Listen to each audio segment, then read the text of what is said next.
கர்த்தருடைய பரிசுத்த நாமம் மகிமைப்படுவதாக. எங்களை நேசித்து வழிநடத்தி வரும் அன்பின் பரலோக பிதாவே, ஏசப்பா, உம்மை துதிக்கிறோம், ஸ்தோத்தரிக்கிறோம், உமக்கு நன்றி செலுத்துகிறோம். ஆண்டவரே, இந்த இடத்தில் என்னை சாட்சியாக நிறுத்தினரே தேவனே, உம்மை ஸ்தோதிக்கிறோம். நான் பேசப்போகும் ஒவ்வொரு வார்த்தையும் உமது நாமம் மகிமைப்படத்தக்கதாக என்னை எடுத்து பயன்படுத்தும். உமது நாம மகிமைப்பட மட்டுமே அல்லாமல் வேறு எந்த வார்த்தையும் என் நாவில் பிறக்காதபடி கர்த்தர் என்னை வழிநடத்தும். ஆண்டவரே, இந்த சபையில் கூடியிருக்கும் உமது விசுவாச மக்கள் எப்பொழுதும் உம்மை துதிக்கும் சத்தம் எழும்பிக் கொண்டிருக்க கர்த்தர் ஆசீர்வதிக்கும்படி ஜெபிக்கிறோம். ஆண்டவரே, உமது பரிசுத்த இரத்தத்தால் இந்த இடத்தை தெளித்து உமது தூதருக்கு கட்டளையிட்டு பாதுகாத்து கொள்ளும். இங்கு கூடியிருக்கும் ஒவ்வொருவரும் சாட்சியாக வாழ கர்த்தர் ஆசீர்வதிக்கும்படி இயேசுவின் நாமத்தில் ஜெபிக்கிற நல்ல பிதாவே, ஆமென். கர்த்தரை நான் எக்காலத்திலும் ஸ்தோத்தரிப்பேன், அவர் துதி எப்பொழுதும் என் நாவில் இருக்கும். Price the Lord. So I am so happy. கர்த்தர் எனக்கு இந்த வாய்ப்பை கொடுத்து இந்த நாள் முழுவதும் கர்த்தரோடு நாங்கள் பயணித்ததை குறித்து நான் மகிழ்ச்சி அடைகிறேன். கர்த்தர் நல்லவர். என் பேர் சிஸ்டர் பிரியா பாஸ்டர் சொன்னார். பல இடங்களுக்கு கர்த்தர் பாஸ்டர் சொன்ன மாதிரி என்னை வல்லமையாக எடுத்து பயன்படுத்துவதை நினைத்து நான் மகிழ்ச்சி அடைகிறேன். ஏன்னா ஒரு காலம் உங்களை எல்லாரும் இந்த பெந்தகோஸ்து ஜனங்கள்லாம் எனக்கு பிடிக்காது. ஆர்சி கத்தோலிக்க மார்க்கத்தில் நான் இருக்கும் பொழுது நான் தீவிர மாதா பக்தர், தீவிர புனிதர் வணக்கம் செய்யக்கூடிய அதை விரும்பி செய்தேன். சாதாரணமாக செய்யவில்லை, நான் நேசித்து செய்தேன். அப்படி ஜெபமாலை சொன்னேன்னா மணிக்கணக்கில் நான் சொல்வேன். மணிக்கணக்கில் ஜெபமாலை சொல்லுவேன். மாதாவுக்கு டெக்கரேஷன் பண்ணுவேன். மாதா சேரியை வச்சு மாதாவுக்கு டெக்கரேஷன் எந்த அளவுக்கு அலங்காரப்படுத்த முடியுமோ அந்த அளவுக்கு சிறு பிள்ளைகளை வச்சு நான் செய்வது வழக்கம். இப்படி நேசித்து செய்த வேலை அதெல்லாம். அதேபோல் ஒகேஷன் ப்ரொமோட்டர்னு ஒரு இந்த ஏப்ரல் மேல ஒரு சீசன் வரும். அந்த டைமில் போய் இந்த 10th standard 12th standard exam எழுதிட்டு ஃப்ரீயாக இருப்பாங்கள்ல பிள்ளைங்க, அவங்கள போயிட்டு சிஸ்டர் ஆகிறதுக்கு போய் கூட்டின்னு வருவேன். ஒகேஷன் ப்ரொமோட்டர் எனக்கு கொடுக்கப்பட்ட வேலை அது மடத்தில். இப்போ வாங்க, எதுக்கு மேரேஜ் பண்ணணும் சிஸ்டர்? ஆனால் நம்ம மாதாவுக்கு, அப்போ கூட மாதாவுக்கு டெக்கரேஷன் பண்ணின்னு ஜெபமாலை சொல்லின்னு மடத்தூரில் இருக்கலாம்னு சொல்லி தான் கூப்பிட்டேன். பைபிளை படிக்கலாம், கர்த்தர் சொல்கிறது மடி நடக்கலாம்னு நான் கூப்பிடல. ஏன்னா அந்த அளவுக்கு ஞானம் எனக்கு அப்பொழுது இல்லை. நான் என்ன செய்து கொண்டிருந்தனோ அதை தான் சொன்னேன். இப்படி திங்கக்கிழமை, செவ்வாய்க்கிழமை, புதன்கிழமை ஒரு புனிதர்கள் இருப்பாங்க. அவங்க அந்த புனிதர் நொவைனா சொல்கிறது, புனிதருக்கு போயிட்டு நடந்தே போயிட்டு அந்த சிலைக்கு அங்கேயும் டெக்கரேஷன் பண்ணுறது, இப்படித்தான் செய்து கொண்டிருந்தேன். இந்த மாதிரி ஒரு சமயத்தில் ஒரு ஒகேஷன் எனக்கு கிடைத்தது. என்னால் வேளாங்கண்ணிக்கு நடந்து போன எத்தனையோ பேர் வேளாங்கண்ணிக்கு நடந்து போயிருக்கு. நான் சொல்லுவேன், வேளாங்கண்ணிக்கு நடந்து போங்க, உங்கள் குறையெல்லாம் தீந்துடும் அப்படின்னு. அந்த சமயத்திலலாம் எனக்கு தெரியாது இதெல்லாம், பைபிள் வசனம் பற்றி கர்த்தர் என்ன சொல்லியிருக்கிறாருன்றதெல்லாம் எனக்கு தெரியாது. அதே மாதிரி அந்தோனியார்கிட்ட எவ்வளோ நேரம் மன்றாட்டு சொல்லணும். மன்றாட்டுனா உங்களுக்கு தெரியுமா அந்தோனியார் மன்றாட்டு என்னான்னு? ஆர்சியிலேருந்து வந்தவங்க யாருன்னா இருக்கீங்களா? யாரும் இல்லை. ஓகே, நீங்களாம் பிளஸட். அந்த அந்த மன்றாட்டுனா நொவைனா, அந்த அவங்க ஹிஸ்ட்ரி பற்றி படித்து அவங்கக்கிட்ட ஜெபம் பண்ணுறது புனிதர்களிடம், மாதாக்கிட்ட. இதெல்லாம் அதிகமாக செய்தேன் நான். மற்றவர்களுக்கும் அதை சொல்லி கொடுப்பேன், இப்படிலாம் செய்யணும், இதுதான் பக்தி, இப்படி பண்ணால். அப்போ பரலோகம் போகணுன்றது கூட அவ்வளோ தெரியாது. பரலோகம் போலோகன்றதுக்கெலாம் பேச்சு இல்லை. ஆனால் அதான் பக்தி. அந்தோனியார் சர்ச்சுக்கு நடந்து போங்க, செவ்வாய்க்கிழமைனா அந்தோனியார்கிட்ட போயிடணும். ஒரு நாளும் பைபிள் எடுத்து படிங்கன்னு நான் சொன்னதே இல்லை, நானும் செய்யவில்லை அதை. இப்படித்தான் செய்து கொண்டிருந்தேன். அந்த சமயத்தில் எனக்கு ஈரோடு செல்ல ஒரு வாய்ப்பு கிடைத்தது. அங்கே ஒரு முதியவரை சந்தித்தேன். அவரை நான் சந்திக்கும் பொழுது கூட என் கையில் ஜெபமாலை செய்து கொண்டிருந்தேன். நான் சொன்னல, ஜெபமாலை நேசித்து செய்வேன். நான் அதிக நேரம், எனக்கு எப்பெல்லாம் டைம் இருக்கோ அப்போல்லாம் ஜெபமாலை தான் செய்வேன், பைபிளை படித்தது கிடையாது. இப்படி அந்த ஐயாவை நான் சந்திக்கும் பொழுது அவர் என்னை கேட்டார், அது என்ன சிஸ்டர் உங்கள் கையிலன்னு கேட்டார். பொதுவாக பெந்தகோஸ்து ஜனங்க பேச நான் பதில் கொடுக்க மாட்டேன், ஏன்னா மாதாவை வணங்காதன்னு சொல்லுவாங்க. அதுக்காக சும்மா இருமா, அம்மா இல்லாத புள்ள வந்துருச்சு, அப்போ இப்போ சொல்கிறாங்களே அதை தான் நானும் சொன்னேன், அதிகமாக சொன்னேன் நான் அதை. இப்படி செய்த அது தேவன் முன் குறித்தவர். ஆமென். அவர் ஆல்ரெடி எந்த நேரத்தில் யாரை எப்படி அழைக்க வேண்டும் என்று அவருக்கு நன்றாக தெரியும். எப்பயுமே ரொம்ப ஸ்டபனாக இருப்பேன் நான். ரொம்ப தீவிரமாக அந்த சிலை வழிபாடு செய்து கொண்டிருந்த என்னை அந்த முதியவர், என்ன செய்து கொண்டிருக்கிறீங்க சிஸ்டர், அது என்ன உங்கள் கையிலன்னு கேட்டார். நான் ஜெபமாலை பற்றி எக்ஸ்பிளனேஷன் சொன்னேன். அப்போது அடுத்த நாள் என்ன பண்ணுவீங்கன்னு கேட்டார். அவரை நான் சந்தித்த நாள் திங்கட்கிழமை. அடுத்த நாள் செவ்வாய்க்கிழமை அந்தோனியார்கிட்ட ஜெபம் பண்ணுவான் ஐயான்னு சொன்னான். அதுக்கு அடுத்த நாள் புதன்கிழமை சூசேப்பர், வியாழக்கிழமை இன்ஃபன்ட் ஜீசஸ், வெள்ளிக்கிழமை சேக்ரட் ஹார்ட் ஆஃப் ஜீசஸ், சனிக்கிழமை மாதா நாள், ஆஸ் யூஷுவல் சண்டே மாஸுக்கு போவோம். இப்படி தான் சொன்னேன். அவர் என்னை பார்த்து ஒரு வார்த்தை கேட்டார். உங்களுக்காகவும் எனக்காகவும் சிலுவை சுமந்து உயிர்த்தெழுந்து ஜீவிக்கிறார், அவருக்காக எந்த நாள் என்று கேட்டார். அப்பொழுது தான் நான் யோசித்தேன், யாரோ ஒருத்தரை நான் விட்டுட்டேன். ஒருவர் இருக்கிறார், அது யாரோ ஒருத்தரை நான் விட்டு. அந்த சமயத்தில் எனக்கு ஒரு விழிப்புணர்வு வந்தது, ஒரு ஏக்கம். நம்மளை கூடயே இருந்து நேசிக்கிறவங்கள நம்ம கண்டுக்கவே இல்லையே இவ்வளோ நாள். பாருங்கள், நான் எவ்வளோ சிலை வழிபாடு பண்ணேன், எவ்வளோ புனிதர்கள் வணக்கம் செஞ்சேன். கர்த்தர் நினச்சிருந்தா நான் இல்லாமல் போயிருக்கலாம் இல்லையா? ஆனால் அவர் எப்படிப்பட்டவரே, பாவிகளை நேசிக்கக்கூடியவர். அறியாமல் தெரியாமல் செய்த நான் என்பதை அவருக்கு தெரியும். அப்போது கர்த்தர் மீது எனக்கு ஒரு பாசம் வந்தது. அப்போ தான் நான் தேவனை எனக்காக சிலுவை சுமந்தவரை நான் எங்கேயோ விட்டுட்டு இதெல்லாம் செய்து கொண்டிருக்கிறேனே என்ற ஒரு எண்ணம் எனக்குள் வந்தது. அவர் இன்னும் எதனா யூஸ்வலாக பேச பிடிக்காதவங்க அவர் இன்னும் அதிகமாக என் கூட பேசுவாரான்னு நான் ஏக்கத்தோடு கேட்டேன். அவர் சொன்னார், சிஸ்டர், இந்த பைபிளில் கொடுக்கப்படாதெல்லாம் செய்யாதீங்க. இந்த ஜெபமாலை செய்கிறது பைபிளில் கொடுக்கப்பட்டிருக்கா, அந்தோனியார் பேர் பைபிளில் இருக்கா? இப்படி என்னை கேட்கும்போது இன்னும் கொஞ்சம் எனக்கு இட்ஸ் டச்சிங் மீ. ஏதோ ஒரு தவறு நம்ம செய்கிறோன்றதை நான் புரிந்து கொண்டேன். இன்னும் கொஞ்சம் சொல்லுங்கள் ஐயா, வேறு என்ன கேட்குறீங்க என்கிட்ட. நான் இன்னும் கொஞ்சம் ஆர்வமாக அவர்கிட்ட பேச ஆரம்பித்தேன். அன்றைக்கு நிறுத்தினேன் நான் ஜெபமாலை.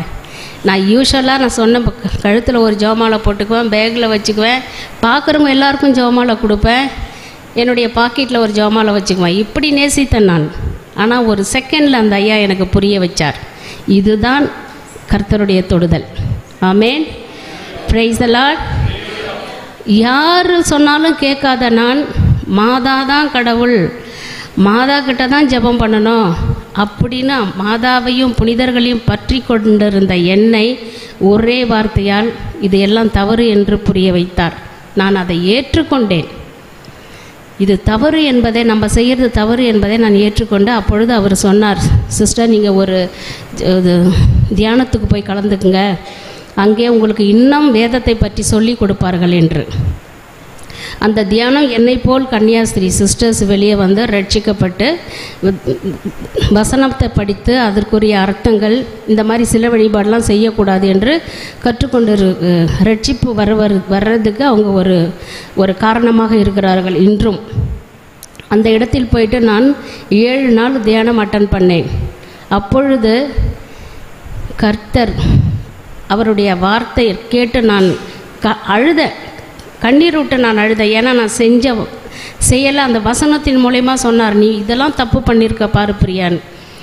யாத்திரையாகமம் எடுங்க, யாத்திரையாகமம் 20:4-5 வாசிங்க.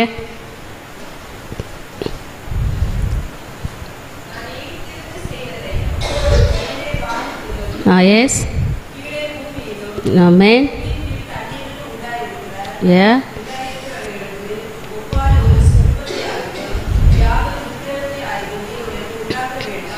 ஆமென்.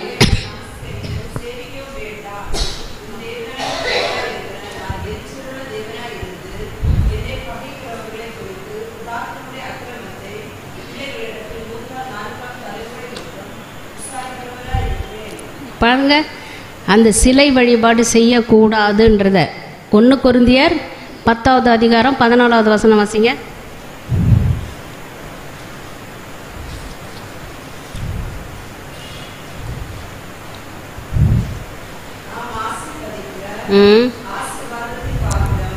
No. Yes. ஆமேன். பாருங்கள், விக்கிரக ஆராதனை விட்டு விலகி ஓடுன்றார். அப்போ நான் இவ்வளோ நாள் செஞ்சது என்ன? விக்கிரக ஆராதனை தான். அது இன்னும் எனக்கு ஒரு ஒரு ஒரு விழிப்பு கொடுத்துச்சு. நம்ம செஞ்சது தவறு.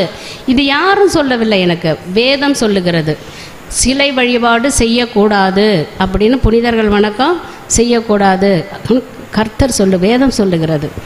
ஆக அதை நான் அடியோடு நேசித்து பண்ண வேலை அதெல்லாம். நான் அந்த வசனத்தை படித்த பிறகு அது வெறுப்பு, அதன் மீது வெறுப்பு வந்தது எனக்கு. அப்போது நான் கத்தோலிக்க மார்க்கத்தில் இருக்கும் பொழுது என்னை கர்த்தர் கண் என் மீது இருந்ததை நான் உணர்ந்தேன் அந்த தியானத்தில். எப்படி என்றால், ஒரு வசனம், எரேமியா சாப்டர் 1 verse 8. எரேமியா 1வது அதிகாரம் 8வது வசனம் படிங்க. ஆமென்.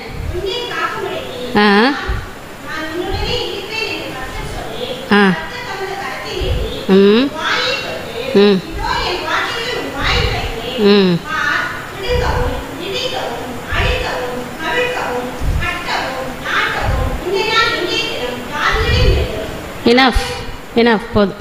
உன்னை காக்கும்படிக்கு நான் உன்னுடனே இருக்கிறேன். இந்த வார்த்தை என்னுடைய ரூமில் எப்படி வந்துச்சுன்னு தெரியாது. ஆனால் அது வருத்தத்துக்குரிய விஷயம் என்னன்னா, அது பைபிள் வசனம்னு எனக்கு தெரியாது. எனக்கு பைபிள் வசனம்னு அது தெரியாது. அப்போது கர்த்தருடைய கண் என் மீது இருந்ததை இப்பொழுது நான் உணர்கிறேன்.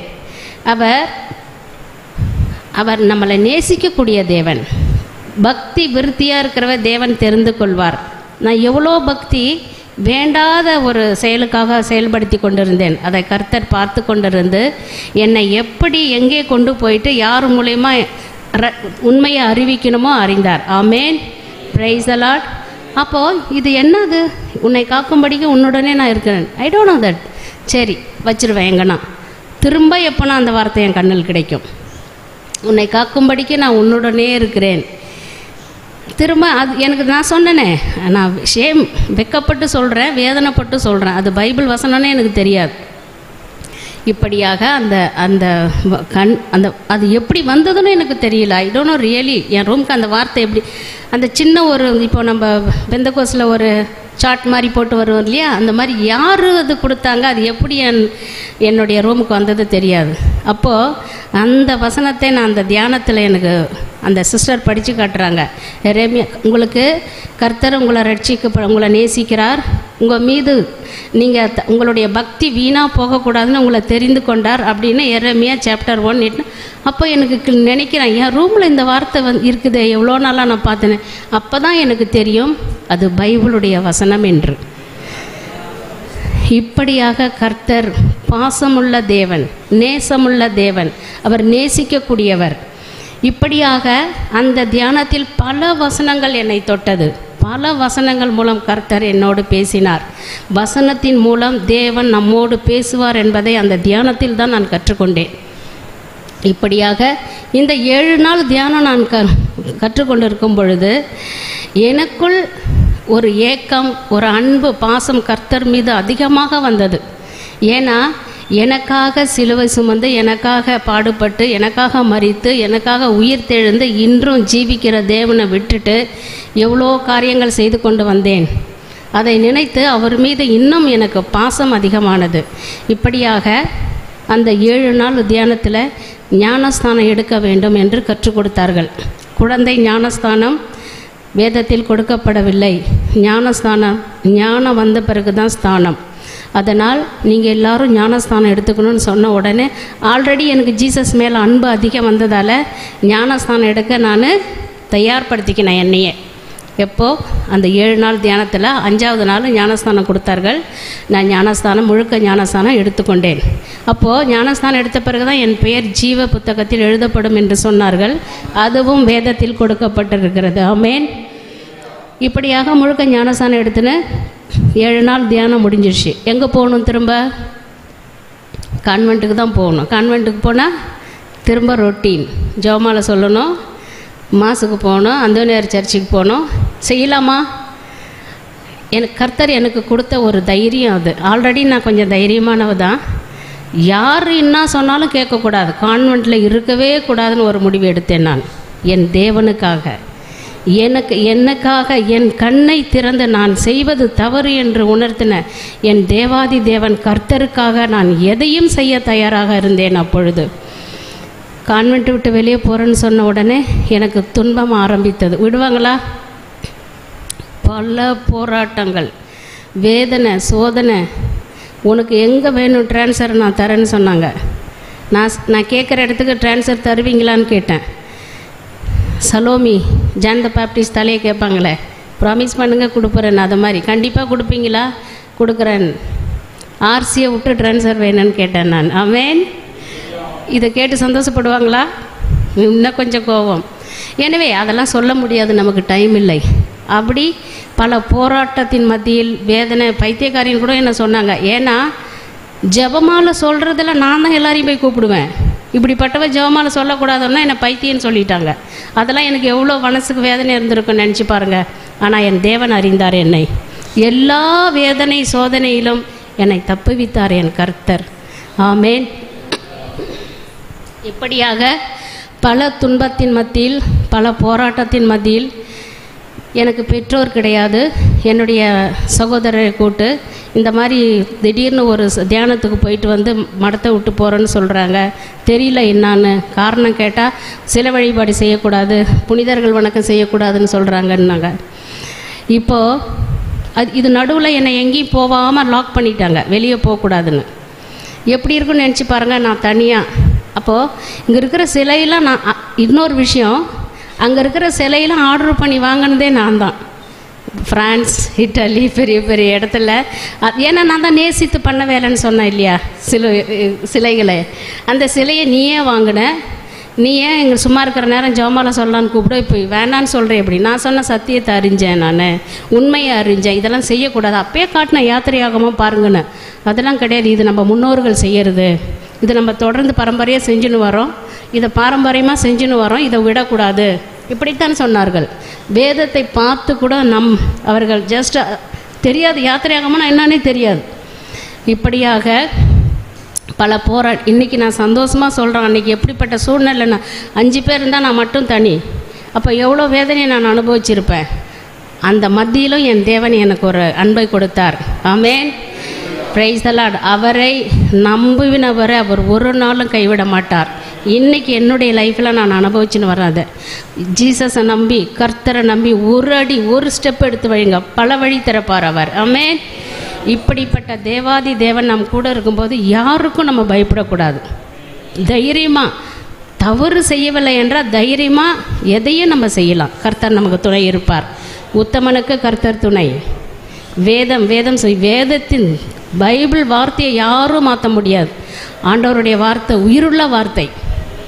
அப்போது என்னுடைய சகோதரரை கூப்பிட்டு இது மாதிரி உங்கள் தங்கச்சி போகிறாங்கன்னு சொன்னதையும் அவர் வரும்போது நான் கொடுத்த பெரிய ஜெபமாலையை போட்டுன்னு வர்றாரு என்னைய கூட்டின்னு போகிறதுக்கு. ஏன் என்ன காரணம்னு கேட்டப்போ இது மாதிரின்னு சொன்னாங்க. இந்த ஜெபமாலை யாரும்மா கொடுத்ததுன்றாரு அந்த பேர் மத்தியில். அவர் நான் தான் கொடுத்தேன். இப்போ அது தவறுன்னு சொன்னால் கழட்டி போட்டுருங்க என்ன. இப்படி பேசினா சும்மா இருப்பாங்களா ஜனங்க? பைத்தியம், மெண்டலு, லூஸு இப்படிலாம் சொல்லுவாங்க. ஆனால் அதெல்லாம் தாண்டி கர்த்தர் இன்றைக்கி உங்கள் மத்தியில் என்னை பேச வச்சிருக்கிறார். ஆமென். ஆமென். என் தேவன் எப்படிப்பட்டவர். கர்த்தர் அவரை ருசித்து பார்க்கணும், அப்போ தான் தெரியும் அவர் அன்பு என்னான்னு. அப்போது என் பிரதர் சொன்னார் ஒரு வார்த்தை, நீ சபை விட்டு வந்துட்டேன்னு சொல்லாத அப்படின்னு ஒரு வார்த்தை விட்டார். எங்கே போகிறது? கர்த்தர் நல்லவர். சங்கீதம் 27:10.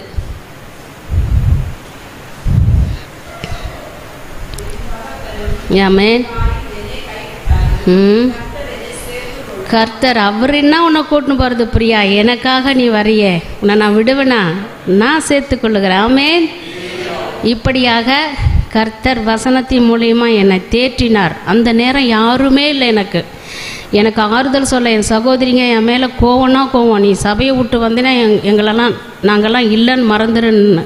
அந்த யூஸ்வலாக நம்ம வேதனையாக இருக்கிறப்போ நமக்கு ஒரு தைரியப்படுத்தினா ஒரு சந்தோஷம் இருக்கும். எல்லோரும் வெறுப்பாங்க அந்த நேரம். ஏன் சபையை விட்டு வரீங்க, எதுக்கு கத்தோலிக்க மார்க்கத்தை விட்டு போகிறீங்க அப்படின்னு. அப்போது அங்கே ஆல்ரெடி நம்ம வேதனையாக இருப்போம், இதில் சைட்லேயும் வேதனை கொடுத்தா எப்படி இருக்கும்? அந்த வேதனையில் மத்தியிலும் என் தேவன் என்னோடு இருந்தார். ஏசாயா 41:10.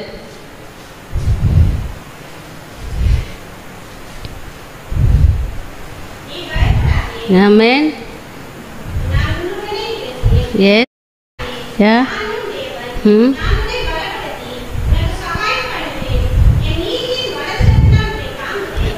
யார் சொல்கிறது வார்த்தை? இந்த வார்த்தை அது பொய்யாகுமா? ஒரு நாள் அது பொய்யாகாது. கர்த்தருடைய வார்த்தை ஜீவனுள்ள வார்த்தை. நம்ம ஆராதிக்கும் தேவன் ஜீவனுள்ள தேவன். நம்ம ஆராதிக்கும் தேவன் உயிருள்ள தேவன். ஆமேன். இப்படி அவர் வசனத்தின் மூலமாக டோன்ட் பி அஃப்ரைட், ஐ ஆம் வித் யூ, உன் கூட நான் இருக்கிறேன்னு சொல்லிட்டார். எனக்கு இதுவே போதும். வேறு எதுவும் என் கூட இன்று வரை இருக்கிறார் என் கர்த்தர். அவர் வாக்குமாறா தேவன். ஒரு நாளைக்கு அவர் சொல்ல மாட்டார். ஸ்டில் நான் அவரை அங்கே போய் பார்க்குற வரைக்கும் அவர் என்னோடு இருப்பார். ஆமேன். இப்படியாக வெளியே வந்துட்டேன். வெளியே வந்து என்ன பண்ணுறது? ஃபர்ஸ்ட் ஆஃப் ஆல் வெளியே மடத்தை விட்டு வெளியே வந்து எங்கே போகிறேன்னு எனக்கு தெரியாது. ஆனால் கான்வென்ட் விட்டு அதெல்லாம் அங்கே நடக்கிறது தவறுன்னு சொல்லி வந்துட்டேன். வேர் ஐ வில் கோ? கர்த்தர் நேர்த்தியாக ஆல்ரெடி சொல்லிட்டார்ல, டோன்ட் பி அஃப்ரைட், பயப்படாதுன்னு. பார்த்து அதாவது நேரத்துக்கு தகுந்த மாதிரி எனக்கு சந்தர்ப்ப சூழ்நிலை அமைத்து கொடுத்தார். ஒரு வீடு வாடகை எடுத்தேன். நினச்சி பாருங்கள், ஒரு கிராமத்தில் நான் இந்த சிஸ்டரு, உடுப்பு போட்ட சிஸ்டரு, நான் தனியாக ஒரு வீட்டில் இருந்தால் எவ்வளோ பேசுவாங்க சொல்ல வேணுமா? அந்த நேரத்தில் கூட வீடு வாடகை எடுத்துட்டேன். வாடகை இவ்வளோன்னு பேசிட்டேன். வீட்டுக்கு அட்வான்ஸு கொடுக்கணுன்றதே எனக்கு தெரியாது. வீடு வாடகை எடுத்தால் அட்வான்ஸுன்னு ஒன்று இருக்கிறது எனக்கு தெரியவே தெரியாது. ஆனால் அட்வான்ஸுன்ற வார்த்தை மட்டும் நான் கேட்குறேன். அந்த லேடி ஒருத்தவங்க வீடு பார்த்து கொடுத்தாங்களே, சிஸ்டர் அட்வான்ஸ் அவங்க கொடுக்க போகிறாங்கன்னு நினச்சிக்கினேன். நான் வீடு இருக்கிறதுக்கு அவங்க எதுக்கு கொடுக்குறோம் இல்லையா? எனக்கு தெரியாது. நம்ம வீடு வாடகை எடுத்தா இருந்தேன் நான். நெவர். 23 வருஷம் நான் கான்வெண்ட்டில் இருந்தேன். சரி கொடுத்துருங்கம்மான்ட்டேன் நான். அவங்க கொடுக்க சொல்லணும்.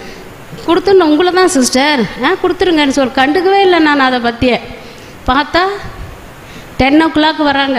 யார்? வீட்டு ஓனரம்மா. சிஸ்டர் சாயந்தரமாக 15,000 கொடுத்துருங்க சிஸ்டர்.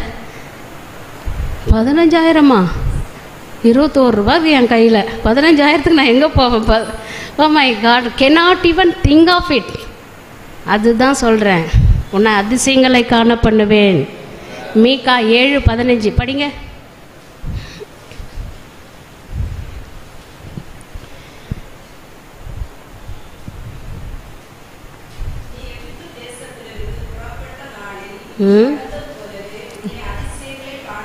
ஆமென். அதிசயம் அற்புதம் செய்யக்கூடிய ஒரே தேவன் இயேசு கிறிஸ்து மட்டுமே. அப்போது 10 மணிக்கு வந்து 15,000 கொடுக்கணும், 4 மணிக்குன்னு சொல்லிட்டு போகிறாங்க. என் கையில் 21 ரூபா காசு இருக்குது. ஜஸ்ட் 21 rupees என் கையில் இருக்குது. 21 ரூபா நான் மிரக்கலாம், அதிசயமாக நான் பண்ண முடியும், வச்சுன்னு இருக்கிறேன்.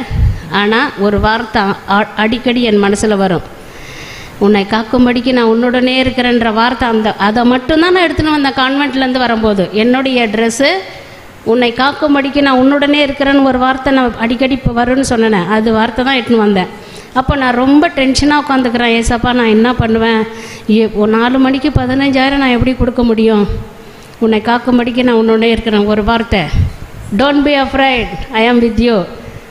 அந்த ஒரு வார்த்தை மனசுக்குள்ளே. ஆனாலும் நம்ம மனிதர்கள் இல்லையா, எப்படி மேலேருந்து கீழே விழுமா இல்லை முளைஞ்சி வருமா அந்த 15,000? நெவர்.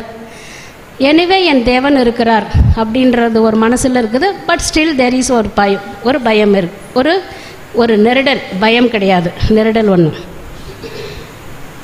அந்த அம்மா 10 மணிக்கு என்கிட்ட வந்து பேசிட்டு போனாங்க. 10:15 எனக்கு ஒரு கால் வந்துச்சு. அந்த கால் பண்ணவங்க கஞ்சூஸ் மார்வாடினா கஞ்சூஸ் மார்வாடி. நீ ஏன் சபையை விட்டு வெளியே வந்த பிரியான்னு என்னை கேட்டாங்க. Don't talk. நான் ஏற்கனவே 15,000 ஈவினிங் கொடுக்கணும். இந்த நேரத்தில் நீ ஏன் சபையை விட்டு வந்தேன்னா எப்படி இருக்கும்? எதுவும் பேசாத, ஃபோனை வைக்கிறியா என்ன? இரு உனக்கு போனால் போது 15,500 ரூபாய் அனுப்பியிருக்கிறேன், எடுத்துக்கன்னாங்க. போனால் போது 1500 கவனிக்கணும். உனக்கு என்ன பண்ணுற செலவுக்குன்னாங்க. ஏதோ பண்ணுறேன் நான் சொன்ன பதில். சரி உனக்கு அவங்க என்கிட்ட பேசுனாங்க கவர்மெண்ட் ஸ்டாஃபுக்கார், கவர்மெண்ட் வேலைக்காரங்க. அவங்க நினச்சா 1 lakh கொடுக்கலாம். நான் சொன்னேன் கஞ்சூஸ் மார்வாடினாங்க. எனிவே உனக்கு 1500 அனுப்பியிருக்கிறேன் எடுத்துக்கன்னாங்க. சரி வை, இதுக்கு மேலே எதுவும் பேசாத. உங்கள்கிட்ட நான் காசு கேட்டேன்னா நீ எதுக்காக 1500 போட்டேன்னு சும்மா நான் கொஞ்சம் பேசணும்ல, எதனா நம்ம கௌரவம் விட்டு கொடுக்கூடாதுன்னு கட் பண்ணிவிட்டு என்னுடைய ஃபோனை எடுத்து செக் பண்ணேன். கர்த்தர் நல்லவர், உன்னை அதிசயங்களை காண பண்ணுவேன். அவளுக்கே அறியாமல் 1 0 எக்ஸ்ட்ரா போட்டாங்க. ஆமேன் ஆமேன். எனக்கு புரியல. ஃபோனை பார்த்து மை காட், பேனா எடுத்து எழுத நான் 15,000க்கு எத்தனை 0? ஏன்னா அங்கே 1 0 எக்ஸ்ட்ரா வந்துக்குதா. 1500 போட்டேன்னு சொன்னாங்களே, எப்படி திரும்ப நான் உண்மையிலே நான் பேனா எடுத்து எழுதுனேன்.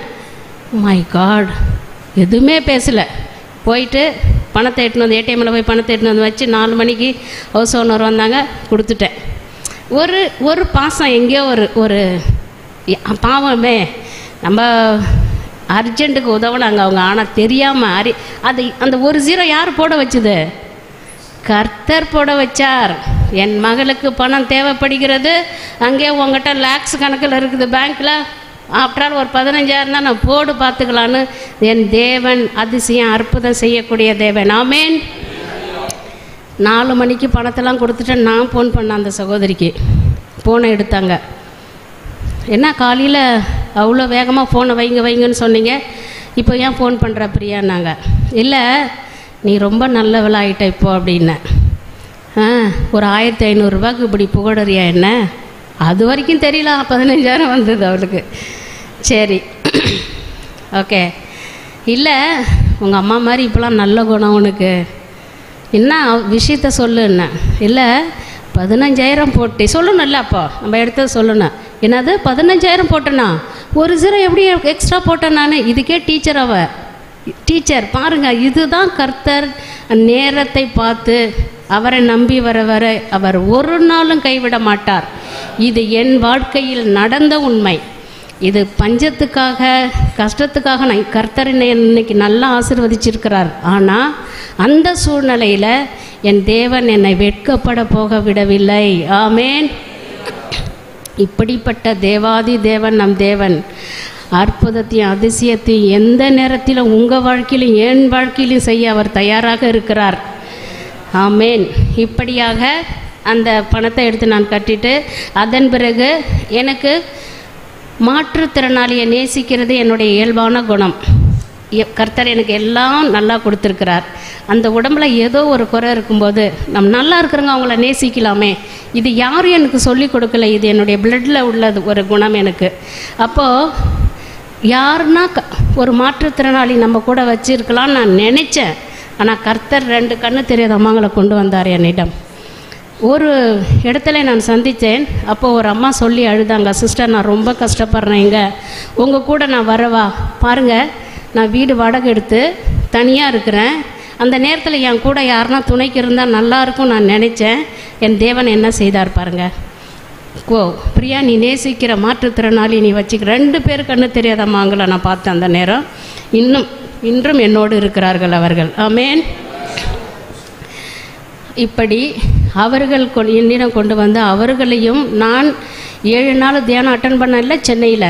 அந்த தியானத்தில் அவங்கள கொண்டு போய் அங்கே அட்டன் பண்ண வச்சு அவங்களுக்கும் கர்த்தரை பற்றி அறிய வச்சு அவங்களுக்கும் ஞானஸ்தானம் எடுத்து அவங்களும் ரட்சிக்கப்பட்டு நாங்கள் எல்லோரும் சேர்ந்து மார்னிங் ஜெபம் சொல்லுகிறோம். ஆமேன் ஆமேன். இதை விட என்ன வேணும்? கர்த்தர் அவங்களாம் இப்போ சொல்லுவாங்க, சிஸ்டர் எங்களுக்கு இதான் சொர்க்கம், நாங்கள் எப்படி கஷ்டப்பட்டுன்னு இருந்தோம், இன்றைக்கி நல்ல ஒரு நிலையில் எங்களை ஏசப்பா வச்சுருக்கிறாரு, இதுதான் சிஸ்டர் பரலோகம் எங்களுக்கு அப்படின்னு சொல்லுவாங்க. ஏன்னா அப்போ எவ்வளோ கஷ்டத்தில் அவங்க இருந்திருக்காங்க பாருங்கள். இப்போது அது கூட ஒரு அம்மா மனநல பாதிக்கப்பட்ட ஒரு அம்மா இருக்காங்க, ரோட் சைடில் அப்படி இப்படி இருப்பாங்கல்ல, நம்ம கூட அவங்களையும் கூடணும். ஏழை எளியவருக்கு செய்ததெல்லாம் எனக்கே செய்தேன்னு சொன்னார் தேவன் இல்லையா? அதனால் அதாவது வேணாம் இவங்கன்னு சொல்கிறவங்க, அதை யாரும் ஆதரிக்க இல்லாதவங்கள, அப்படிப்பட்டவங்க தான் என்னுடைய கண்கள் தேடும். நல்லா இருக்கிறவங்களுக்கு நிறைய பேர் இருப்பாங்க இல்லையா? அப்படிப்பட்டவர்களுக்கு தான் யாரும் இருக்க மாட்டார்கள். அந்த அம்மா பஸ் ஸ்டாண்ட்லேயே இருந்தாங்க பாவம். ரொம்ப நாளாக நான் பார்ப்பேன். ஒரு நாள் போய் கேட்டேன், என் கூட வரீங்களாமான்னு கேட்ட உடனே சின்ன குழந்தை மாதிரி 2 கையும் தூக்குனாங்க. அப்போ எவ்வளோ ஒரு ஏக்கத்தில் இருந்திருக்காங்க அவங்க. நல்லா ஒரு குடும்பத்தில் இருந்து ஏதோ ஒரு மனநிலை பாதி, எந்த சூழ்நிலையும் நமக்கு தெரியாது. ஸோ மருத்துவர் நோயாளிக்கு தான், நோய் இல்லாதவங்களுக்கு அல்ல, இல்லையா? அதே மாதிரி நீங்களும் நானும் கர்த்தருடைய வார்த்தையை நம்ம எடுத்துக்கணும். ஏழைக்கு இறங்குகிறவன் கர்த்தருக்கு கடன் கொடுங்க. ஏழை எளியவருக்கு செய்ததெல்லாம், என்னை பசியாக இருந்தேன் நீ எனக்கு சாப்பாடு கொடுத்த, எல்லாரும் எனக்கு சொல்கிறது மட்டும் இல்லை, நம்ம எல்லாரையும் பார்த்து சொல்கிறது தான் கர்த்தர். இப்படி முடியாதவங்க, கஷ்டப்படுறவங்களுக்கு ஒரு இரக்கம் காட்டினீங்கன்னா கர்த்தர் நம்மளை ஆசீர்வதிப்பார். ஆமென். இப்படியாக அந்த அம்மாவையும் கூட்டின்னு வந்து இப்போ 3 பேரை வச்சு பெத்தேல் ஹோம்னு ஒரு பேர் வச்சு, நானே, யாரும் எனக்கு சொல்லி கொடுக்கல, நானே வச்சுட்டேன். பெத்தேல் ஹோம்னு ஒரு ஹோம் பேர் வச்சு ஆன்லைனில் ஒரு டியூஷன் எடுக்கிறேன், வாடகை கட்டுறேன். அவங்களுக்கு சாப்பாடெலாம் கொடுத்து நாங்கள் கர்த்தர் எங்களை நிறைவாக ஆசீர்வதிச்சிருக்கிறார். இப்படி ஊழியத்துக்கு எங்கெங்கே என்னை கூப்பிட்றாங்களோ நான் போவேன். இதில் நான் கத்தோலிக்க மார்க்கத்தில் இருக்கும்போது என்னுடைய துணியை நான் துவைக்க மாட்டேன். எனக்கு அந்த நேரத்துக்கு அயன் பண்ணி என்னுடைய ரூமுக்கு வந்துடும். பணி பெண்கள் இருப்பாங்க, இதெல்லாம் கான்வெண்ட்டில் ரொம்ப நல்லா செய்வாங்க, உங்களுக்கு தெரியும்னு நினைக்கிறேன். இப்படி ஆனால் இப்போது அந்த கண்ணு தெரியாத அம்மா, அந்த மனநிலை பாதிக்கப்பட்ட அம்மா துணியெல்லாம் நான் தான் துவைக்கிறேன். அதில் ஒரு மகிழ்ச்சி எனக்கு. ஆமென். இதெல்லாம் நான் செய்யாத வேலை. அவங்களுக்கு சமைக்கிறது, பெருக்கிறது, இன்னும் எல்லா வேலையும் கண்ணு தெரியாதவங்க என்ன செய்வாங்க? இப்படி தான் ஒரு இடத்துல நான் சாட்சி சொன்னேன், எல்லா வேலையும் நான் தான் செய்கிறேன் அப்படின்னும்போது ஒருத்தர் கேட்டாங்க, உங்களை பார்த்து அந்த மாதிரி தெரியவே இல்லையே சிஸ்டர் செய்கிறதுன்னு. கர்த்தர் கொடுத்த பிளெஸ்ஸிங் இல்லையா? அது நான் கர்த்தர் என்னை நேசிக்கிற தேவன், என்னை வழி நடத்துகிறேன். I am fat enough, but எனக்கு எந்த நோயும் கர்த்தர் கொடுக்கல. வலினா இன்னும் மன வலியை தவிர உடல் வலி எனக்கு எதுவுமே தெரியாது. என் தேவாதி தேவன் என்னை ஆசீர்வதிச்சிருக்கிறார். இப்படியாக அந்த பெத்தேல் ஹோமை கர்த்தர் என்னோடு சேர்ந்து நடத்தி எங்களை மகிழ்ச்சியாக வைத்திருக்கிறார். இதுதான் என்னுடைய, அது இன்னும் 2 வருஷம் கூட ஆகலை. ஜூலை வந்தால் 2 வருஷம் ஆக போகுது நான் கான்வென்ட் விட்டு வந்து ஆண்டவர் அறிஞ்சு. பட் இது நடுவில் எவ்வளோ துன்பம், எவ்வளோ துயரம், சோதனை, வேதனை. யாக்கோபு சாப்டர் 1 verse 12 படிங்க.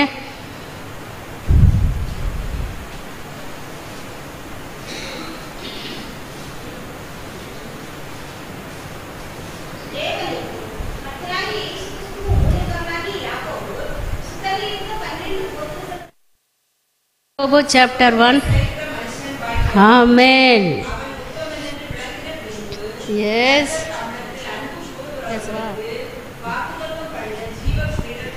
ஆமென். போதும் பாருங்க, சோதனை சகிக்கிறவன் பாக்கியவான். சோதனை வரணும், அப்பதான் கர்த்தர் நம்மோடு. நான் இப்போலாம் கர்த்தரை அறிந்த பிறகு நான் 2-3 நாள் மகிழ்ச்சியாக இருந்தால் நான் நினைப்பேன், நான் உலகத்தோடு இருக்கிறேன், என் தேவனை விட்டு நான் விலகி இருக்கிறேன். சோதனை வரணும், வேதனை வரணும். Take up the cross and follow me. சிலுவையை சுமந்து என்னை பின்செல்னு சொன்ன தேவன். சோதனை வரணும். சோதனையை பார்த்து பயப்படக்கூடாது. ஐயோயோ எவ்வளோ சோதனை வந்துச்சு, நான் சர்ச்சுக்கு போக மாட்டேன். நோ நோ நோ, நான் சர்ச்சுக்கு போவேன். ஆராதிக்க முடியாத நேரத்தில் ஆராதிக்கணும். ஆமென். அப்படி நம்ம தேவன் அவர் அவர் அவர் பாசம், நேசத்தின் தந்தை அவர். அந்த பாசத்தையும் நேசத்தையும் அன்பையும் பெற்றுக்கொள்ள நாம் ரெடியாக இருக்க வேண்டும். இப்படியாக என்னுடைய ஊழியம் நடந்து கொண்டு இருக்கிறது. கர்த்தர் என்னை ஆசீர்வதிச்சிருக்கிறார். இப்போது அழைத்தார் இல்லையா? ஆர்சியில் இருந்தேன், சில வழிபாடு செய்து கொண்டிருந்தேன். என்னை அழைத்த தேவனுக்கு நான் என்ன செய்யணும்? அவரை பற்றி என்ன செய்யணும்? அறிவிக்கணும். அழைத்த தேவனை பற்றி நீங்களும் நானும், நான் மட்டும் கிடையாது, நீங்கள் இங்கே கூடியிருக்கிற இந்த நாளில் இத்தனை பேர் அவர் நாமத்தினால் நாம் இந்த சபையிலே கூடி அவரை ஆராதிப்போம் என்று அவர் முன் குறித்த தேவன். ஆமென். எத்தனையோ பேருக்கு இந்த வாய்ப்பு இல்லை, எத்தனையோ பேருக்கு இந்த வாய்ப்பு. நம்மளை தேர்ந்தெடுத்து பெயர் சொல்லி அழைத்த தேவன் அவர். Price the Lord. இப்படி என் தேவாதி தேவன் நம்மளை அழைத்தவருக்கு நாம் என்ன செய்ய வேண்டும்? அவரை பற்றி அறிவிக்க வேண்டும். கர்த்தர் நல்லவர், கர்த்தர் உண்மையான தேவன், அவர் ஜீவிக்கிற தேவன் என்று நீங்களும் நானும் போய் அறிவிக்கணும்.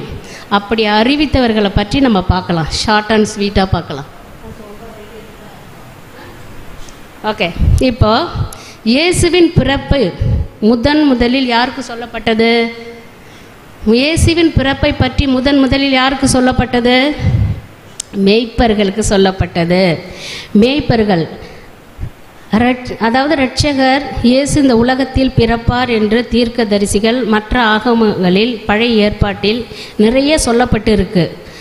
ஆனால் இருந்த போதிலும் இயேசுவுடைய பிறப்பு பற்றி இயேசு பிறந்த பிறகு இயேசுவை குறித்து முதலில் அறிவிக்கப்பட்டது, அதுவும் வான தூதர்கள் மூலம் அறிவிக்கப்பட்டது இந்த மேய்ப்பர்களுக்கு தான். எவ்வளோ கொடுத்து வச்சுங்கல்ல அந்த மேய்ப்பர்கள். ஓகே, இப்போ யார் இந்த மேய்ப்பர்கள்? அதாவது அவர் பிறந்தது இயேசுவின் சீடர்கள் மூலமாகவோ அது போதகர்கள் மூலமாகவோ இல்லை. வானதூதரே தேவன் வானதூதர்களை அனுப்பி இயேசு பிறந்திருக்கிறார் என்று இந்த மேய்ப்பர்களுக்கு சொல்லுகிறார். அது எடுங்க, லூக்கா சாப்டர் 2, லூக்கா 2வது அதிகாரம் 8-11 படிங்க.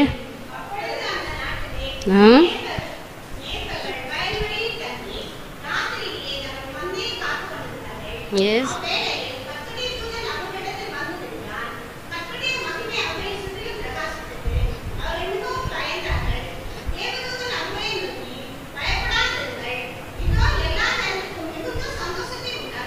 எஸ்,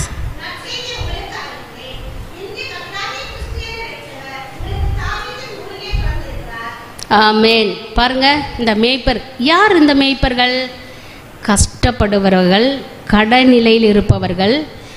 இன்னும் சற்று சொல்லப்போனால் மற்றவர்களுக்கு நிறைய ஆடு இருந்தால் அந்த ஆடுகளையும் அதாவது அந்த கால்நடையும் இந்த மேய்ப்பர்களாம். இப்படிப்பட்டு கஷ்டப்படுபவர்களே கர்த்தரை பற்றி மற்றவர்களுக்கு அறிவித்தார்கள். எப்படி எங்கே பார்க்கலாம் பாருங்கள். அதாவது அவங்க சும்மா கேட்டு சரி கர்த்தர் பிறந்திருக்கிறான்னு சும்மா இருக்கல, போய் பிரசித்தம் பண்ணுகிறார்கள். கர்த்தரை பற்றி யார் பிரசித்தம் பண்ணுகிறார்கள்? மேய்ப்பர்கள். அப்போது மேய்ப்பர்கள் தான் முதல் ஊழியம் செய்தவர்கள். வேதத்தில் முதல் ஊழியம் செய்தவர்கள். ஏன்னா கர்த்தர் இப்படி பிறந்திருக்கிறார் என்று போய் பிரசித்தம் பண்ணுகிறார்கள். லூக்கா சாப்டர் 2 verse 16-17 படிங்க. நல்லா சத்தமாக படிங்க அந்த வார்த்தையை. எஸ்,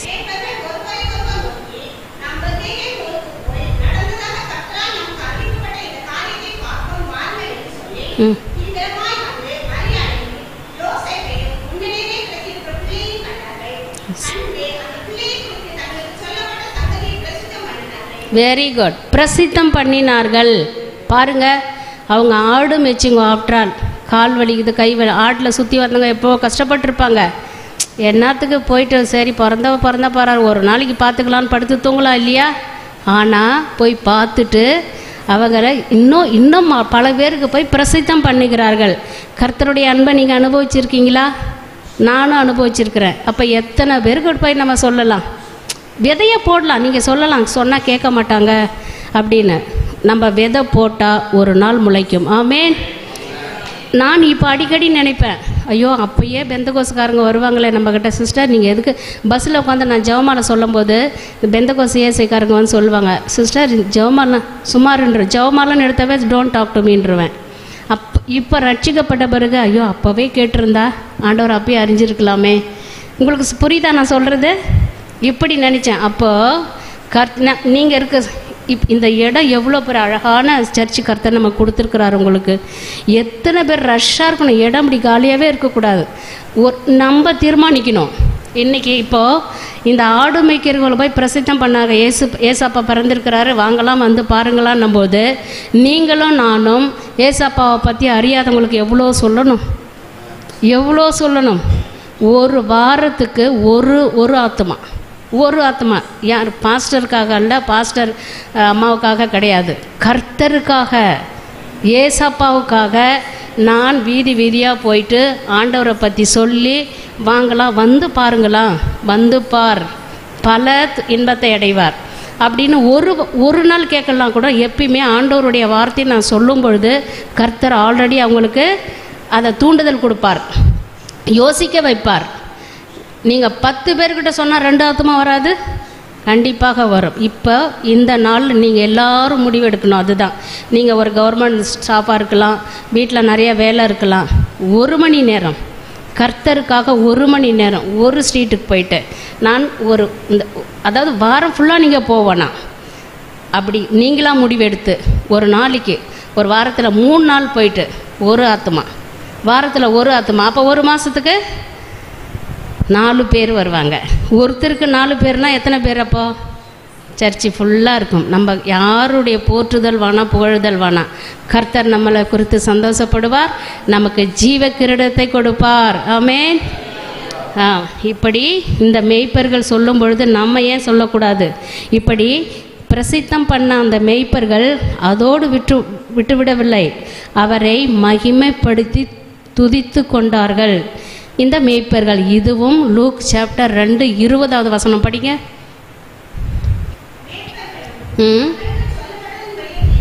எஸ்,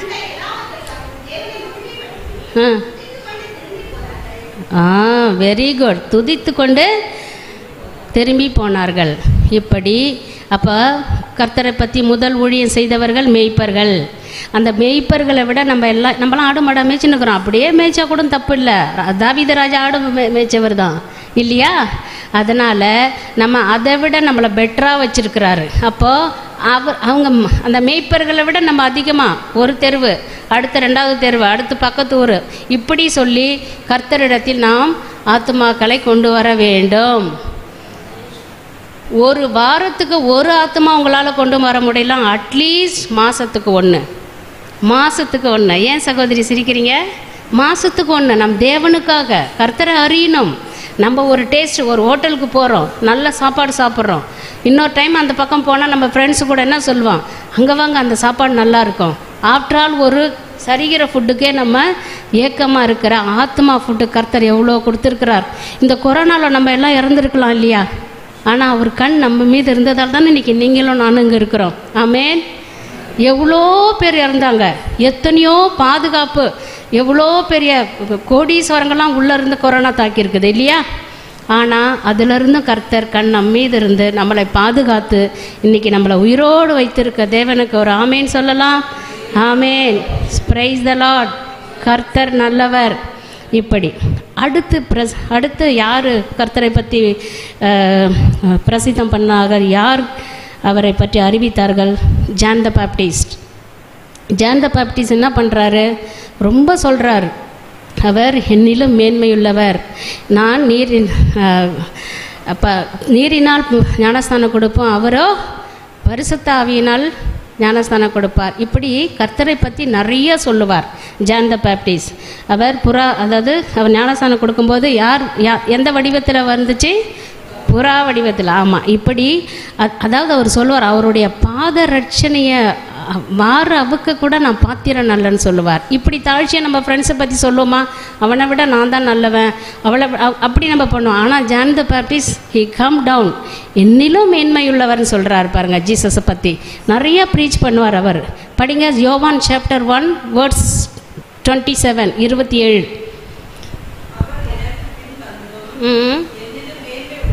ஆமென்.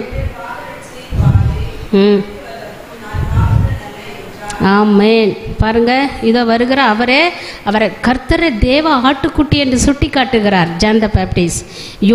யோவான் சுவிசேஷத்தில் தன்னுடைய சீடர்கள் 2 இயேசுவுக்கு பின்னால் அனுப்புகிறார். ஏன்னா அவர் ஏரோது மன்னரால் அரெஸ்டாக போகிறார். இனி அவர் பார்த்து கொள்வார். எப்பயுமே ஒரு பதவி, ஒரு இடங்களை நம்ம இன்னொருத்துக்கு விட்டு கொடுக்க மாட்டோம் இல்லையா? ஆனால் ஜான் த பேப்டிஸ்ட் பாருங்கள், அதுபோல் ஒரு ஒரு ஒரு ஒரு தாழ்ச்சி, அந்த மாதிரி ஒரு நம்ம கூட இருக்கிறவங்கள நம்ம பெருமைப்படுத்தி பேசுகிறது, அந்த குணம் உங்களுக்கு எனக்கும் வர வேணும். கர்த்தரை நம்ம ஆராதிக்கிறோம், கர்த்தருடைய பிள்ளைகள், அவர் சாயலால் படைக்கப்பட்ட பிள்ளைகள். யாரை போன்ற குணம் நமக்கு இருக்க வேண்டும்? இயேசு கிறிஸ்துவை போல குணம் நமக்கு இருக்க வேண்டும். ஜான் த பேப்டிஸ்ட் பாருங்கள், அவர் கூட இருக்கிற சீடரை 2 பேர் அனுப்புகிறாரு இயேசுவுக்கு பின்னாடி. அதில் ஒருத்தர் அந்திரேயா. அந்திரேயா யார்? அந்த 2 சீடர்களில் ஒருவர் அந்திரேயா. அந்திரேயா யார் என்றால் பேதுருடைய தம்பி தான் அந்திரேயா. அப்போது தம்பி போய் அண்ணங்கிட்ட சொல்லி அண்ணன் ரட்சிக்கப்படுகிறார். அப்போது ஊழியம் பண்ணுறதுக்கு இல்லை நான் எனக்கு தெரியாது எதுவுமே, எங்கள் அம்மா போட்டும் எங்கள் அப்பா போட்டும், யார் வேணாலும் போகலாம் ஊழியம் பண்ணுறதுக்கு. கர்த்தரை பற்றி சொல்லுவதற்கு யார்? இங்கே பாருங்கள், அந்திரேயா போய் சொல்லி சீமோன் பேதுரு ரட்சிக்கப்படுகிறார். படிங்க. யோவான் chapter 1 verse 40 to 41.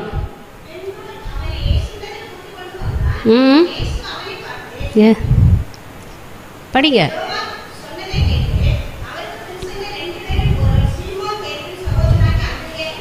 S, very good. Yes, கிறிஸ்து மெசியா என்றால் கிறிஸ்து, கிறிஸ்து என்று அறிக்கையிடுகிறார்கள். இயேசு கிறிஸ்து, கிறிஸ்து என்று அறிக்கை செய்கிறார்கள். அந்திரேயா இதில் என்னவென்றால், தம்பி போய் சொல்லி அண்ணன் ரட்சிக்கப்படுகிறார், இளைவன் சொல்லி மூத்தவர் ரட்சிக்க. அதுக்கு தான் ஊழியம் செய்வதற்கு, கர்த்தரை பற்றி அறிவிப்பதற்கு பெரியவர்கள் சிறியவர்கள், படித்தவர்கள் படிக்காதவர்கள் என்று கிடையாது. யாரு வேண்டாலும் போய் நாம் ஆண்டவரை பற்றி அறிவிக்கலாம். வேதத்தை பற்றி, வேதம் அறியாதவர்களுக்கு பற்றி சொல்ல நீங்களும் நானும் ரெடியாக இருக்க வேண்டும். அடுத்து லாஸ்ட்டாக ஒரு அம்மா சொல்கிறேன், யார் பண்ணாங்கன்னு பாருங்கள். சமரியா பெண். சமரியா பெண். கர்த்தர் சமரியா நாட்டில் உள்ள சீகார் என்ற ஊருக்கு வருகிறார். அங்கே ஒரு பெண்ணை காண்கிறார். அந்த பெண்ணை பற்றி உங்களுக்கு தெரியும் இல்லையா? அந்த அம்மாவுடைய வாழ்க்கை இப்படி அப்படியா. அந்த காலத்தில் திருமணம் செய்தால், அதாவது ஹஸ்பண்ட் இறந்தால் அவங்க தம்பியை மேரேஜ் பண்ணிக்கலாம். அவர் இறந்தால் இன்னும் அப்படி. நல்ல வேலை இப்போ அதெல்லாம் கிடையாது. அந்த காலத்தில் அப்படி இருந்துதான். அந்த மாதிரி வாழ்க்கையில் பாதிக்கப்பட்ட அந்த பெண்ணை கர்த்தர் யாரை வந்து சந்திக்கிறார் பாருங்கள். யாருக்கிட்ட தாகத்துக்கு தான் கேட்குறாரு பாருங்கள். இல்லை, நம்ம கிட்டலாம் வந்து ஏசப்பா எனக்கு கொஞ்சம் தண்ணி கொடுமான்னு கேட்டால் கொடுக்குமா? ஐயோ, நம்மளையே கொடுத்துருவோம்ல. ஐயோ மை காட், ஜீசஸ் சம்டைம் வரலாம், யாரோ ஒரு ஏழோ மூலமாக ஜீசஸ் வரலாம், நமக்கு தெரியாது. ஆனால் எனவே அது உள்ள நம்ம போவேன்னா, இப்போது இந்த சமரியா அந்த பெண்ணிடம் வந்து அந்த ஜீசஸ் கேட்குறா, தாகத்துக்கு தண்ணி கேட்குறார். இந்த குடுப்பின அந்த சமரியா பெண்ணுக்கு வந்தது பாருங்க. ஆமேன். ஊர் முழுக்க போய் கிறிஸ்து என்று சொல்லுகிறாள். அவளும் போய் பிரசித்தம் பண்ணுறா பாருங்க. நான் வந்து இயேசு கிறிஸ்துவை பார்த்தேன், சாட்சி சொல்கிறா. இயேசுவை குறித்து சாட்சி சொல்லுகிறாள். அவள் சொன்ன சாட்சியை குறித்து அந்த ஊர் மக்கள் அங்கே போய் வாங்கலாம், நான் இயேசு கிறிஸ்துவை பார்த்தேன் அப்படின்னு அந்த அம்மா போய் சொல்லி ஜனங்கக்கிட்ட இவங்க கேட்டு அந்த ஜனங்க ஜீசஸை பார்க்க வராங்க. எடுங்க யோவான், இல்லை செமரியா நாட்டு பெண் இருங்க. யோவான் chapter 4 verse 39 to 42.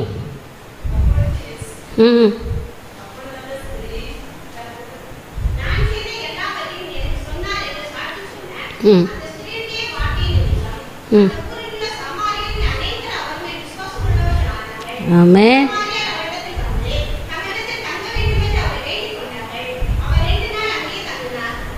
Very good. பாருங்க, 2 நாள் ஜீசஸ் அங்கே தங்குறாரு. அந்த பெண்ணும் ஜீசஸை உலக இரட்சகர் என்று அறிக்கை செய்கிறாள், உலக இரட்சகர் என்று சொல்லுகிறாள். பாருங்க, இப்படிப்பட்ட ஒரு ஏழை பெண்மணி வாழ்க்கையில் பாதிக்கப்பட்டவங்க ஜீசஸ் தண்ணி கேட்டால் அவங்க கொடுத்துட்டு அவங்க பாட்டில் அவங்க வேலையை பார்த்துன்னு போயிருக்கலாம். ஆனால் ஊர் முழுக்க போய் சொல்கிறாங்க. இது நான் கேட்டால் எனக்கெல்லாம் சுருக்குன்னுச்சு. கடவுளே, என்னை நல்லா வச்சுக்கிறீங்களே ஏசப்பா, நான் ஏன் போய் சொல்லக்கூடாது எல்லாருக்கிட்டையும் உங்களை பற்றி? அதனால் பஸ்ஸில் பார்க்குறனோ ட்ரெயினில் யாரை வேணாலும் பார்த்து நான் ஆண்டவரை பற்றி சொல்ல. ஒரே ஒரு சின்ன எக்ஸாம்பிள் சொல்கிறேன் பாருங்கள். ஒரு நாள் நான் பாம்பே போனேன். இது மாதிரி ஒரு சாட்சி சொல்ல செய்தி கொடுக்க போகிற வேளையில் சாய்பாபா கோயிலுக்கு போகிற ஒரு பெண்மணி காயத்ரின்ற ஒரு பெண்ணை நான் சந்தித்தேன்.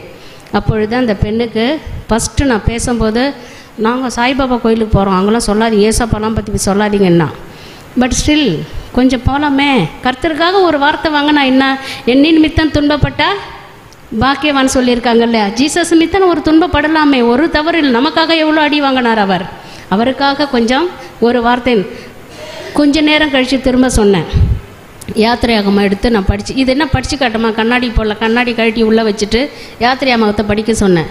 உண்மையிலே சொல்கிறேன், அந்த பொண்ணு, அந்த காயத்ரின்ற பொண்ணு அந்த யாத்திரையாகமோ 20:4-5 படிச்சுட்டு என் பக்கத்தில் வந்து உட்காந்தா. ஸ்தோத்திரம், ஆமென். அடுத்து 1 கொரிந்தியர் 10வது அதிகாரம் 14வது வசனம் படியுமா. எங்கே சிஸ்டர் உங்கள் கண்ணாடி? நான் கண்ணாடி நானே இப்படிலாம் நம்மளால் முடிஞ்ச ஒரு ட்ரையல் பண்ணலாமே. திரும்ப அதையும் படிச்சுட்டு உண்மையிலே சொல்கிறேன், அந்த காயத்ரியை நான் இன்னும் எனக்கு டச் இருக்கு அவளோட. சிஸ்டர் சில வழிபாடெலாம் செய்யக்கூடாதுன்னு இருக்க. செய்யக்கூடாதுமா, உன்னை கர்த்தர் நேசிக்கிறதால் தான் நீ என் மேலே மூஞ்ச காட்டின மாதிரி உங்களுக்கு என்கிட்ட ஏசாப்பா பற்றின்னு சொல்லாதுன்னு என்னை எரிஞ்சு விழுந்தல்ல. ஆனால் கூட உங்கள்கிட்ட நான் ஏன் சொல்கிறேன், ஏசாப்பா உன்னை நேசிக்கிறாருமா, நீ இதை படி. 2 திரும்ப படித்தா யாத்திரையாகம 20:4-5 திரும்ப ரெட்டினா படிச்சுட்டு 3ஆவது தடவை நான் பார்க்குறேன், அவள் கண்ணில் இருந்து தண்ணி கொட்டுது. ஆமேன் ஆமேன். இதுதான் நம்பிக்கை. பக்தியின் விதையை போடுங்கள், அந்த விதை முளைக்கும். அவளுக்கு அந்த நேரமே முளைத்து அவள் சாய்பாபா சர்ச்சுக்கு போகாமல் ரிட்டன் போயிட்டா சென்னைக்கு. ஸ்தோத்திரம். ஆமேன். இப்படியாக ஒரு வார்த்தை கர்த்தருக்காக வாங்கலாம். அவள் என்னை மூஞ்ச காட்டினா சொல்லும்போது, சிஸ்டர் நீங்கள் ஏசப்பா பற்றிலாம் என்கிட்ட சொல்லாதீங்க சிஸ்டர், நான் சாய்பாபா கோயிலுக்கு போகிறேன்னா. ஒரு 27-28 வயசு இருக்கும். அந்த ஏஜில் அந்த பிள்ளைங்க அப்படி தான் பேசுவாங்க இல்லையா? நம்ம புரிஞ்சுக்கணும். இப்படியாக கர்த்தரை பற்றி சொல்லும் பொழுது அவள் ஏற்றுக்கொண்டு இப்பையும் அங்கே பக்கத்தில் உள்ள இயேசு நம்மோடு என்ற ஒரு சர்ச்சுக்கு போகிறதாக நான் கேள்விப்பட்டேன். என் நம்பர் அவளிடம் இருக்கிறது. இப்படித்தான் நீங்களும் நானும் கர்த்தரை பற்றி பிரசித்தம் பண்ணி எடுத்து சொல்லி ஆண்டவர் பக்கம் நம்மளை இது மதம் மாற்றுறது கிடையாது, இது பிரெயின் வாஷ் பண்ணுறது கிடையாது. உண்மையான நான் சாப்பிட்ட அந்த ஸ்வீட் நல்லா இருக்கு, நீயே சாப்பிடுன்னு சொல்கிறோம், அவ்வளோதான். கர்த்தர் நல்லவர் என்பதை ருசித்து பாருங்கள்.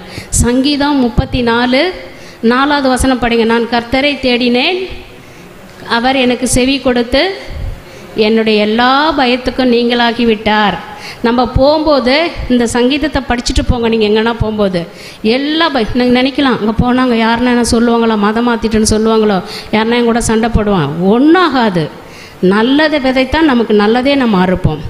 ஆக இப்படியாக கர்த்தரை பற்றி நாம் பிரசித்தம் பண்ணி ஆண்டவரை பற்றி எடுத்து சொல்லி இன்னும் 2 மாதம் கழித்து ஜோஸ் பாஸ்டர் என்னை கூப்பிடனாலும் நானே வருவேங்க. இந்த சர்ச்சில் ரஷ்ஷாக இருக்கணும் பாஸ்டர், கால் பண்ணால் சொல்லுங்கள். எல்லாரும் இனிமேல் ஒருத்தருக்கும் பொறுப்பு கர்த்தர் கொடுத்துருக்கிறார். நான் சொல்லலை, 4 பேர் இன்க்ளூடிங் பாஸ்டர் அம்மா எவ்வளோ வேலை இருந்தாலும் செஞ்சு வச்சுட்டு ஒரு வீதி போயிட்டு ஆண்டவரை பற்றி சொல்லி மாதத்தில் ஒருத்தர் பேரில் 4 பேர் இங்கே வரீங்க. இந்த சர்ச்சு ஃபுல்லாக ரஷ்ஷாக இருக்க போது கர்த்தர் நாமம் மகிமைப்பட போகிறது. ஆமேன். சர்வ வல்லமையுள்ள நல்ல பிதாவே ஏசப்பா, ஆண்டவரே, நாங்கள் பேசி கொண்டிருந்ததை என் தேவன் பார்த்து கொண்டு இருக்கிறீர் ஏசப்பா. இந்த மேய்ப்பர்கள் உம்மை பற்றி பிரசித்தம் பண்ணினார்கள். ஆண்டவரே, நீர் எங்களுக்கு எவ்வளோ வாய்ப்பு கொடுத்திருக்கிறீர். ஆனால் எங்களுடைய சோம்பேறித்தனமோ இல்லை எங்களுடைய லேசினஸோ இல்லை எங்களுடைய போகக்கூடாதுன்ற ஒரு பயமோ, ஆண்டவரே, நாங்கள் உம்மை பற்றி எத்தனையோ பேருக்கு அறிவிக்காமல் இருக்கிறோம் ஏசப்பா. ஆண்டவரே, இன்னிலிருந்து உம்மை பற்றி நாங்கள் அடுத்தவர்களை எடுத்து சொல்லுவோம். ஆண்டவரே, நீ உயிருள்ள தேவன், நீ ஜீவிக்கிற தேவன், நீர் என்றும் எங்களை காக்கக்கூடிய தேவன். இப்படிப்பட்ட தேவன் நீர் இருக்கும் பொழுது உம்மை அறியாதவர்கள் எத்தனையோ பேர் இருக்கிறார்கள் ஏசப்பா. அவர்களுக்கெல்லாம் தைரியமாக சொல்ல கர்த்தர் எங்களோடு வரும், எங்களை ஆசீர்வதியும், பலப்படுத்தும், வழி நடத்தும். இயேசுவின் நாமத்தில் ஜெபிக்கிற நல்ல பிதாவே, ஆமென். இந்த ஒரு நல்ல வாய்ப்பு கொடுத்த இன்னொரு விஷயம் ஜோஸ் பாஸ்டருக்கு நான் சொல்லணும். எனக்கு இந்த ஹோலி லேண்ட் டிவி பாஸ்டர் தான் டைரக்டர்னு எனக்கு தெரியாது. நான் அடிக்கடி நினைப்பேன், யார் போட்டிருப்பாங்க? யோபு பாஸ்டர் சொல்லியிருப்பாரோ, யோபு பாஸ்டர் உங்களுக்கு தெரியும் இல்லையா அப்படின்னு.